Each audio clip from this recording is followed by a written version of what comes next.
చాలా మందికి సహోదరి సహోదరుడా, చాలా మందికి ప్రాణంలో అంటే మనస్సులో హృదయం లోపల చెప్పలేనంత బాధ దుఃఖంతో చాలా మంది జీవిస్తూనే ఉన్నారు. ప్రేమ దేని బిడ్డరా, ప్రాణం చనిపోనంతగా బాధలతో కృంగిపోయిన స్థితిలో, ఎవరికి చెప్పుకోలేని స్థితిలో చాలా మంది జీవిస్తూ ఉన్నారు. ప్రేమ దేని బిడ్డరా, అయితే నీ ప్రాణంతో నువ్వు చెప్పుకోవాల్సిన మాట ఏంటిదంటే, నీ ప్రాణంతో నువ్వు చెప్పుకోవాల్సిన వాక్యం ఏంటిదంటే, నా ప్రాణమా యెహోవాని సన్నుతించుము. ఆమేన్. నీ ప్రాణము, నీ మనస్సు, నీ ఆత్మ ఎప్పుడైతే దేవుని స్తుతించడం ప్రారంభిస్తుందో ఆటోమేటిక్గా స్థుతి నీ పరిస్థితిని మార్చేస్తే సహోదరి సహోదరుడా, మరణం అగునంతగా నువ్వు బాధపడుతున్నావేమో, చచ్చిపోతానేమో అని నీ బాధని తలంచి నా పని అయిపోతుందేమో అంత బాధపడుతున్నావు.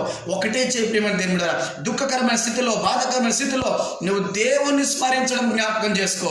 యెహోవాని సన్నుతించడం అంటే నీ ప్రాణంతో యెహోవాను సన్నుతించడం నువ్వు అలవాటు చేసుకుంటే ఖచ్చితంగా నీ ప్రాణంలో నువ్వు నెమ్మదిని చూస్తావు. దేవుని కృపనికి తోడే నడిపించును గాక.